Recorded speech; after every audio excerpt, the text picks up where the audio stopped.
It's the WaitingForNextYear.com podcast. I'm your host, Dave Sterling. With me today, special guest and soccer aficionado, Stephanie Duffy. How's it going? Good. I'm glad to be here.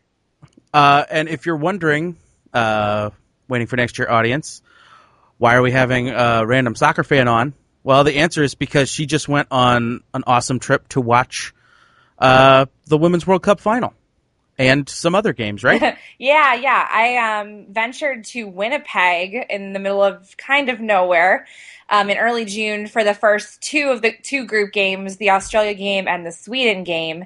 And then was home for about 2.5 weeks and then was off to Vancouver for about 5 days around the final. So I just got back 2 days ago. So I'm finally recovered, I think. Maybe.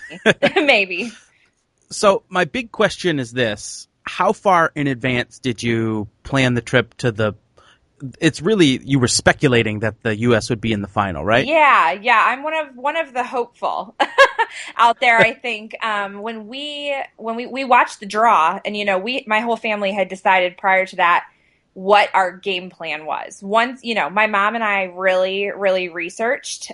We actually booked a few of the hotels prior to going or even to knowing where they were going to be, because we knew we didn't want to necessarily end up in, a 1-star hotel in a foreign country.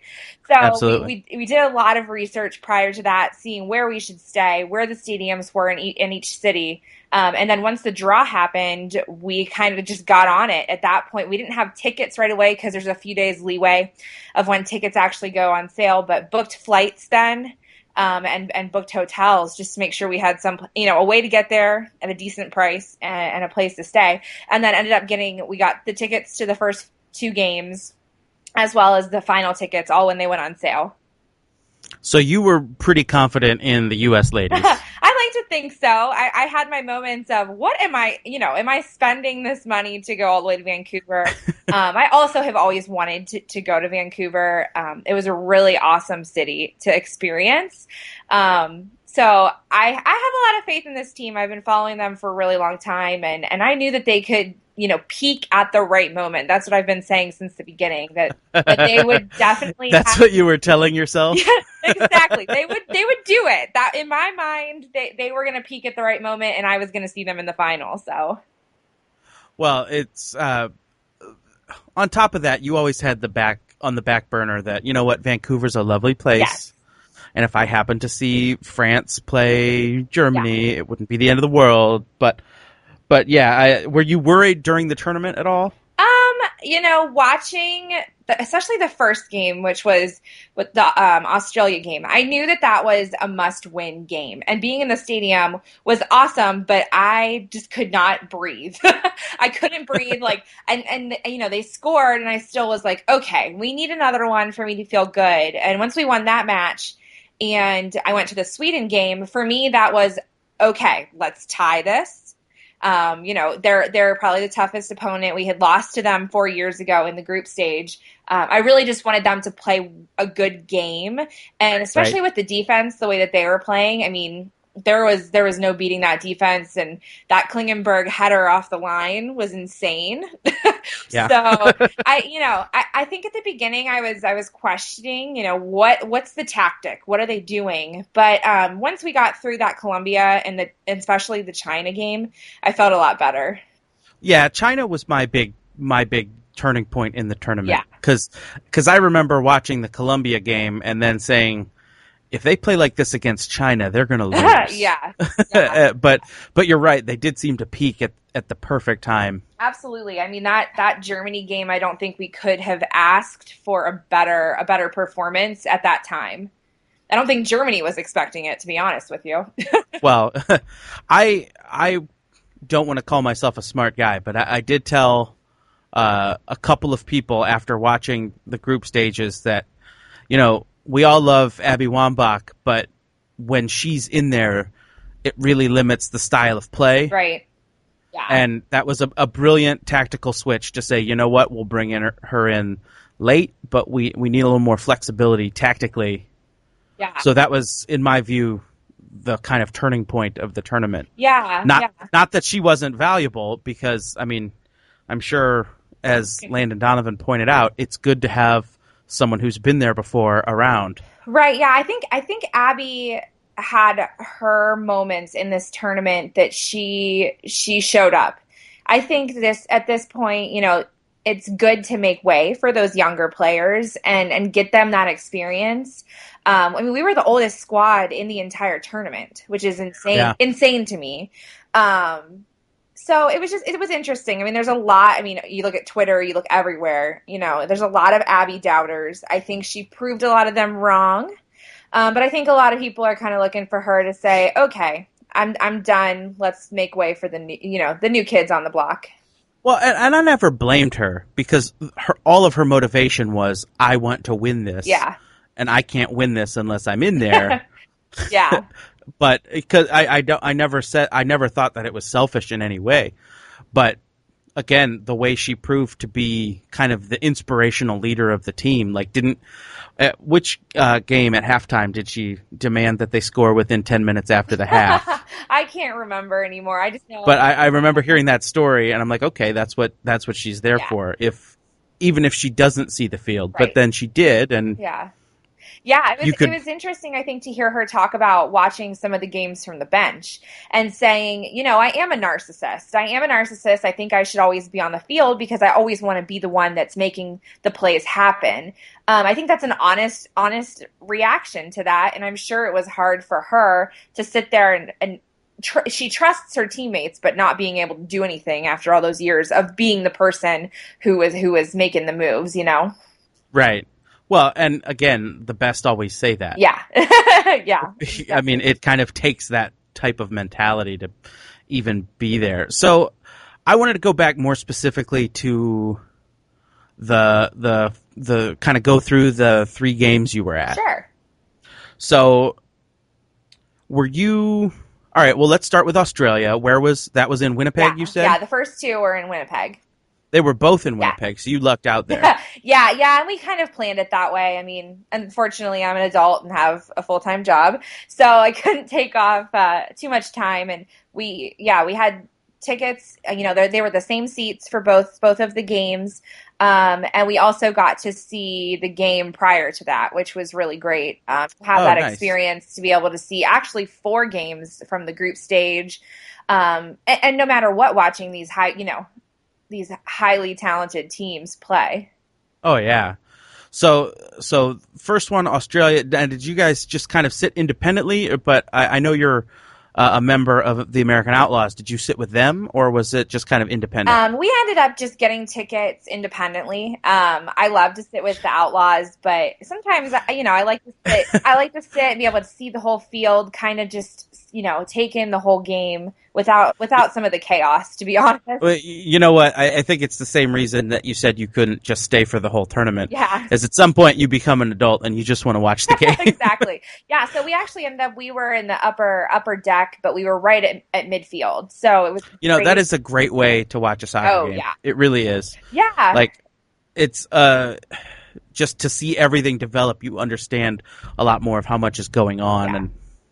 And not to get too nerdy about it, but after watching the women play for the last month and then watching the men play last night,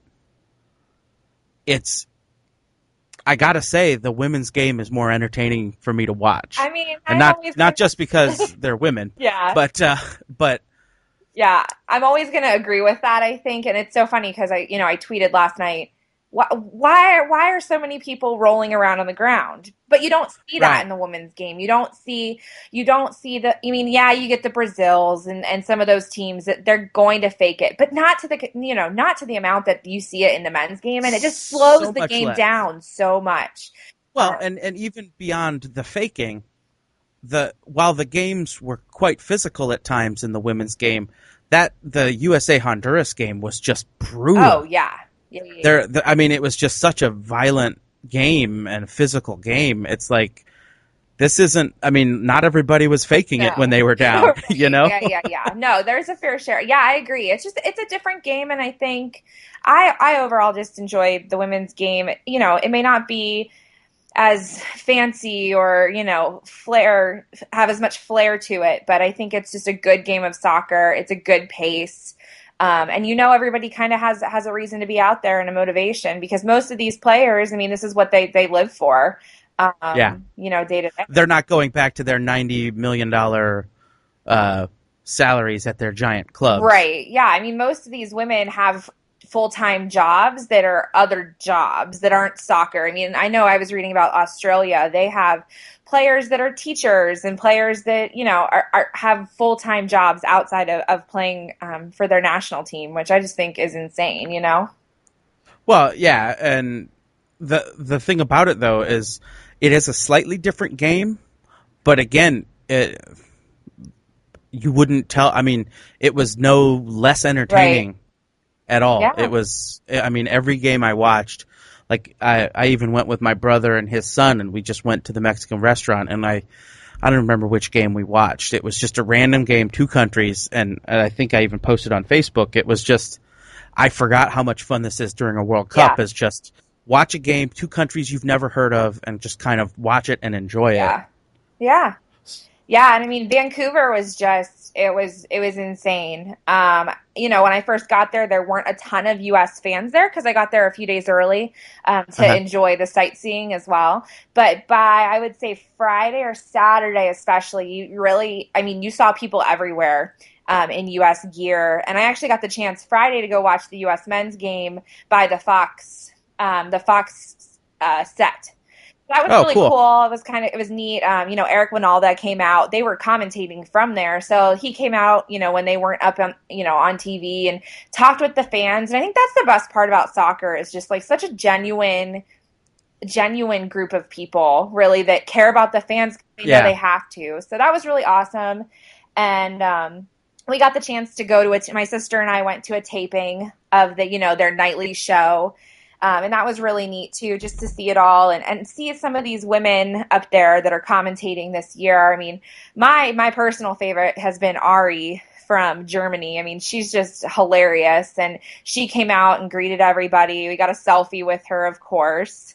But it was a lot of fun. And then Sunday, obviously, the game, I was at a bar before that, and we kind of noticed there was a group of people, and we finally figured out it was like Abby Wambach's entire family. Wow. It was like 30, easily 30 people, maybe 40 in this bar, and they all made their own shirts, and it was just really cool to see that. Some of the Australia players actually were in the bar too, and we tried our best not to completely nerd out and like talk to them, but tried to keep it together. yeah. So that was really cool. And then obviously the game, I mean, it was a surreal experience. And for as many games, I mean, I've been to U.S.-Mexico men's games, and I don't think I'm ever probably going to experience something like that ever again. I mean, it was, well, and like, could you have asked for a better game? Because what? I have a shocking confession. What? I know, I heard, I think. I went to go watch the game. I went out. I was trying to decide where I would go, and eventually I said, all right, I'll go out. I'll go to the bar that the Outlaws are watching at. And I arrived 15 minutes late. And I walk in, and someone had texted me the word blowout. And I was like, oh, well, maybe we just scored a goal and it was early. And so I go and I look at the score, and it's 4-0. And I go, okay, that was not what I was expecting to see. Yeah, I mean, that first goal, I think everybody was still, I mean, people weren't even in their seats at that point, Yeah. So that was crazy. I mean, I think really by the second goal, it was deafening. It was so loud in the stadium. And I would say it was probably 80%, U.S. fans. I was going to ask, what was kind of the split of Canadians, Japanese, Americans, and then just random people? Yeah. I mean, I want to say it was probably easily 75 to 80% Americans. I would say 10% Japan fans, and then probably another 10, 15 of just Canadians or just random fans that had decided to come. Right. So it was loud. And I mean, when that Carly Lloyd lob from midfield happened, I think most of us were like, what just happened? Like, was that a goal? Like, did that really go in? It was unbelievable. Well, I've started to wonder, as I talked to, your husband Larry. Yeah. And I was saying it kind of correlated with I show up and the U.S. stops scoring goals. And I said, this is similar to our co-ed soccer team, that as soon as I couldn't play anymore, you guys started winning all the time. So I think I might be the soccer bad luck. But, I have to give serious credit. And again, this, I believe, is a difference between some of the men's soccer I've seen in the women's soccer. For being down 4-0, Japan played a hell of a game. Oh, yeah. I mean, yeah. They did not give up, and I've seen, even in World Cup finals, I've seen teams give up. Yeah. I mean, when they scored their second, I think it was their second goal, I was like, oh, crap. Like, because you're from Cleveland. Yeah. You're like Cleveland is in the USA. Right? This could still apply to us. Exactly. I was kind of like, okay. Then once the fifth goal happened, I was like, you know what? We have, there's not that much time left. I feel good. But I love watching Japan play. They're an honest team. They're so humble. And I read something that the day after, when there was the big celebration that they had at the Fox stage and everything, that the Japan players were there handing out candy to fans. Wow. Like, to be able to do that, I mean, they were obviously upset. You could tell after the game. But I think that they know, and they're just grateful for that moment, Yeah. It looked like an amazing place to be. Just, I love that after the game, when they just show what's going on. They weren't talking, like the commentators weren't talking much. They were just kind of showing the whole scene. Yeah. It was fun. I mean, a lot of the players were standing kind of to my left. Where, a little bit further, but that's where all the families were, you could tell. So they were all really standing. I mean, and they're so close to their families. Their families have been the ones that have been there from day one. And then a few of them did run around the field, and then they went over, and it was fun with all the music and everything like that. The crowd was really, I mean, nobody really left that was a U.S. fan at that point. Well, yeah, I noticed that even on TV that it didn't look like anybody had really left. Yeah. But yeah, it was nice that we walked there, so I didn't have to worry about a crowd or anything like that. So we just kind of soaked it all in, and that night went out and about, and there was a ton of people just everywhere. Now, how was the presentation of the game, like sports wise versus like? Did it seem like everything was like, this is dumb, but like when the Cavs were in the finals, all of a sudden they switched from regular writing to now it's the final, so everything's in cursive. Yeah. Did they amp up the presentation for the final? I don't think anything. I mean, other than a little bit more before the game, they have had the Mountie bring out the trophy and things like that. Yeah. It wasn't really all that different. They're pretty consistent across the board in all their stadiums of what they do. I think they want to make everybody feel involved, and they had already hosted some games. And really, I didn't, in Winnipeg, there were actually some issues with the merchandise stands. There was only really one or two, and the lines were insane. I mean, people waited in lines for like an hour and a half, and it just seemed like in Vancouver, they kind of had it handled better. There were more merchandise stands. All the concession stands were, open and ready to go. So, that way, everybody is so nice up there. I didn't really interact with anybody that, was rude or anything like that. I think they kind of were happy to have us there, happy to have an influx of Americans. But, yeah. With all that are in very good moods. Yeah. Yeah, a lot of really nice people. So that was fun. Well, yeah. And you got to believe that, Vancouver is a little bit more used to hosting larger events than Winnipeg, really. Yeah, for sure. So the weather turned out fine for everything, right? Yeah, it was warm. It was really warm. They're going through a drought right now, so it was really warm. But it was beautiful. It's very different than good old Ohio. They have the waterlogged Ohio. I mean, it's beautiful out there. So yeah, it was a lot of fun. So this you're very active in the American Outlaws, correct? Yeah.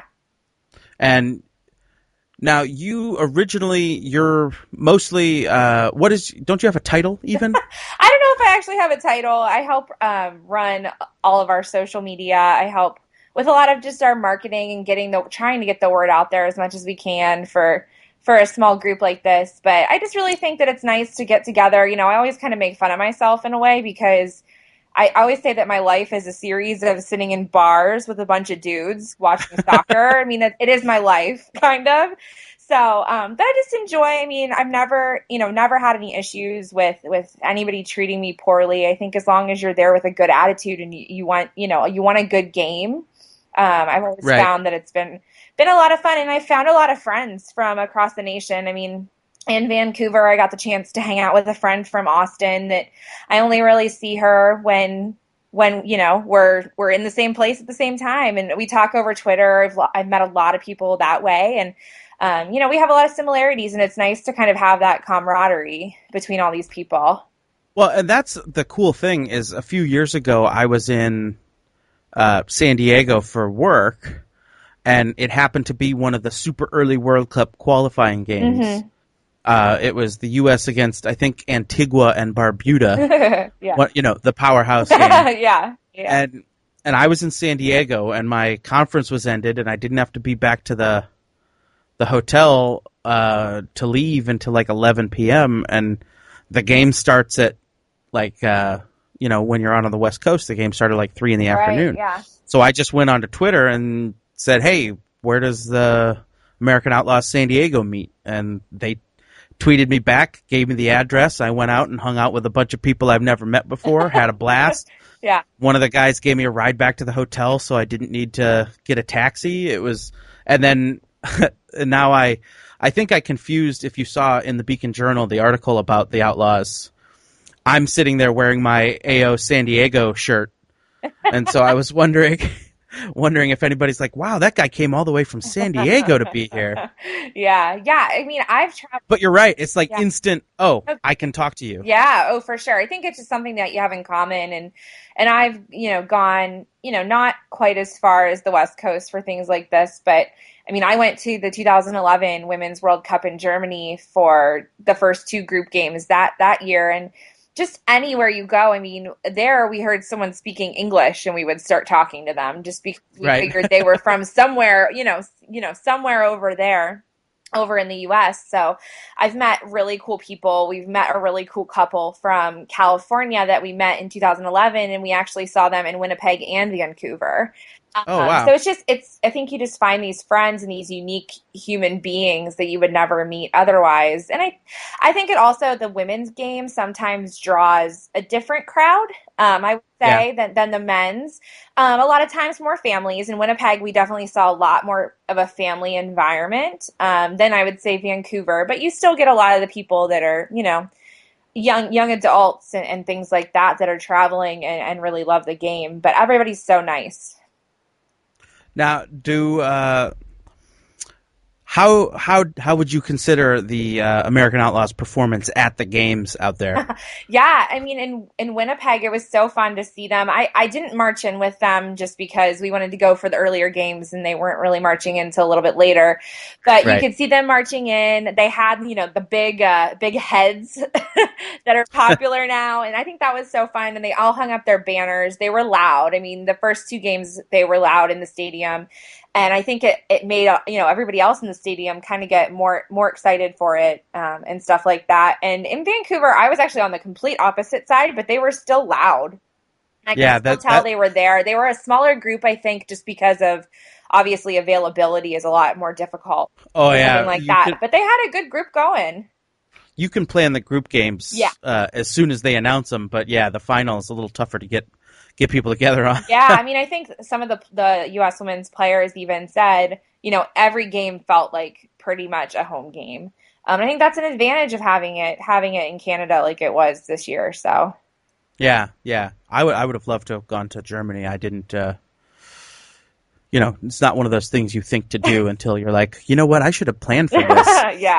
Yeah, and that was all my mom. She really, really wanted to go to Germany and said, we're going. And I said, okay. And she's always been the really big source of me being interested, because she really loved the 99 games and really got into it then. And, I was 11 years old, I think.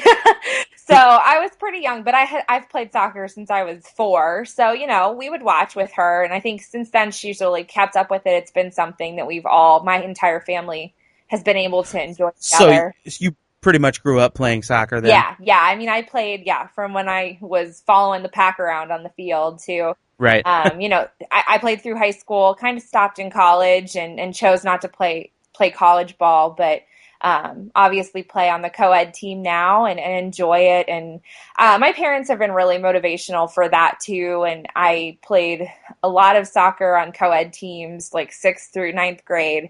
And then my parents actually started our girls soccer team at New Philadelphia at the high school because there wasn't a girls team. So, yeah. Now, this may seem like an odd question, but, everything you read or see about the American Outlaws is that it's just this big bunch of, and even Larry and I were talking, it's like they might as well just call it the kind of early 30s white dudes group. Yeah, I think. How do you feel being a woman in the American Outlaws?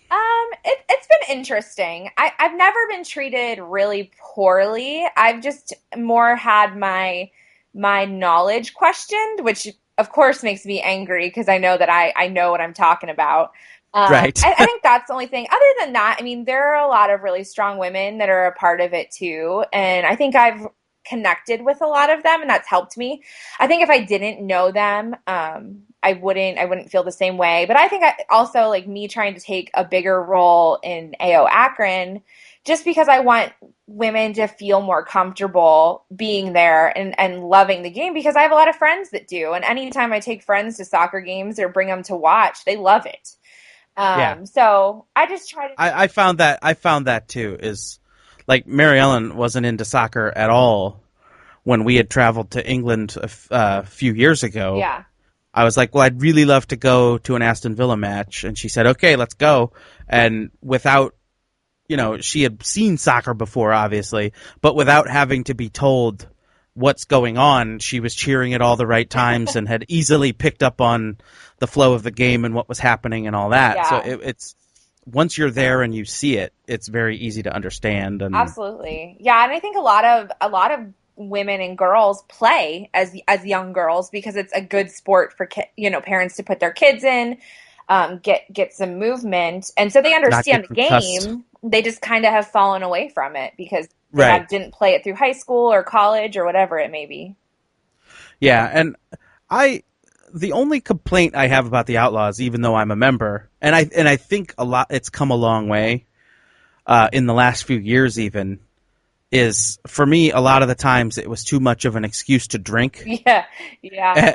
And now it's a little bit more about the soccer. It was like, I don't know if you remember, and I'm going to get controversial to all the American Outlaws people. Gonna get in trouble. You remember the controversy for the last the Hex game of the USA Mexico in Columbus? How they were going to send capos from Seattle, and they were going to handle all of it because Seattle was the best and all that. Yeah. To me, I prefer the more organic Midwest style of someone starts singing and everybody else starts singing, but it's not someone's job to stand there and not watch the game, but to look at you and tell you to sing. Yeah. Like, I like it to be organic, and I like it to be about the soccer, not about the drinking and some guy yelling at you with a megaphone. Yeah, I can agree, and it's funny to me. I don't tend to get completely, sloshed when I go to, especially U.S. games, because I think I want to remember it all, and I want to experience it. I think what would have been the fun of going to the World Cup final and I don't remember it. Right. I mean, I had 2 beers and I was like, okay, I'm good. I'm good, and I'll remember everything. I think it's an interesting controversy a little bit with the whole wanting to go and drink. I think you're going to have those people no matter what. Yeah. I think it's tamed itself a little bit over the last few years, and there's been some, talk of it being, the good old boys club and everybody getting drunk together and then cheering at the game. But I agree. I do like the more organic type of cheering that you're talking about. I agree. It is definitely tamed since I'm trying to think of the first American Outlaws event I went to. But I think it was, it may have been a Gold Cup a few years ago when they played in Detroit. Okay, yeah. And we got a big group of Cleveland and Akron people. We got a bus. We went up there. And our group was pretty tame. But then when we got there, there was a big party that it just became a mess. And it was almost uncomfortable to be around some of the people. They were so drunk. But then the experiences that I've had since then of, again, the big one being the USA-Mexico, that was, and I'm sure you can beat it now that you've been to a World Cup final, but that to me was the best game I've ever been to of any sport because the whole place was electric and, the atmosphere was amazing. But yeah, I think you're right that it's calming itself a little bit, and I think it kind of needs to encourage the growth. Right. Yeah, I mean, I think you just need to, tame it a little bit, and especially to attract, I know there's women that are part of it, but, most women don't enjoy being heckled by a drunken... A guy who could barely stand up. Yeah, exactly. So I think it's really turned around. I think they're trying to open their doors to more people, and that's what we try to do at Akron, I think, is just make it someplace that's friendly and talk to people when they come if you don't know their face, Right. And yeah, I found that too, is I happen to know a couple of people there, but I also, after knowing him on Facebook through the co-ed team and some other stuff, just meeting Yazan out of the blue, he's like, hey, I know you from Facebook. Yeah. And it's just people that you wouldn't have met otherwise. Right. Now, how, two kind of recruiting questions for you. How often does AO get together for national team stuff? How often does that go on? We try to get together for pretty much every friendly game to watch on TV. For any of these, obviously any tournaments. It kind of depends. There's been a lot of those European games lately that are in the middle of the day, and like I said, we're adults and have jobs. But yeah, we try to post on Facebook, and like I told you before this, I was creating some events for some upcoming games. But Facebook's probably the best way for people to find out what's going on and what we're doing. So what's the now, if you're in the AO, you can be in American Outlaws Akron, or there is a Cleveland chapter. Right. You're involved in Akron. Yeah, I'm more involved in Akron just because of being on the co-ed team. I know a lot more people. So, yeah, our Facebook is just Akron American Outlaws on Facebook. And then I think the Twitter handle is AO Akron. But So yeah, if in the next couple, I don't know how long the Gold Cup goes on, the U.S. men's team is playing in the Gold Cup. Yes. So there will at least be 2 more watch parties. Right, yeah, Friday night, I believe at 8:30, and then the 13th, which is Monday or Tuesday, whatever day that is, at 9:30. That's Monday. Okay, Monday there we at go. 9:30. I was like, I don't know what day. So those are the next 2, and then obviously past that, we don't really know what's going on. I'm hoping a lot of people will make the trip to watch the U.S. women play in Pittsburgh on August 16th. That game. Oh yeah, they're doing their one of their victory celebration tours. It's a mid-afternoon game. As of last night, there were still tickets, and it should be a lot of fun. And I don't know if Lauren Cheney is going to play because she just announced yesterday she's retiring. I guess Lauren Holiday now, but so I'm hoping she plays, this last tour, and then it might be the last time we see some of these players on the field for sure. Yeah, for sure. Hey, well, thanks for taking your time tonight. I enjoyed it. No problem. And are you interested in having people find your Twitter or not? Absolutely, yeah. I tweet a lot, so I'm just going to warn everybody. But my Twitter handle is Stephanie Duffy. And you'll find me on there, and I'm happy to talk about soccer or Cleveland anytime. Cleveland and Akron area. So. All right. Well, thanks for coming on. I appreciate the time. It's been fun. Absolutely. Thanks. All right. This has been the waitingfornextyear.com podcast. Waiting for next year.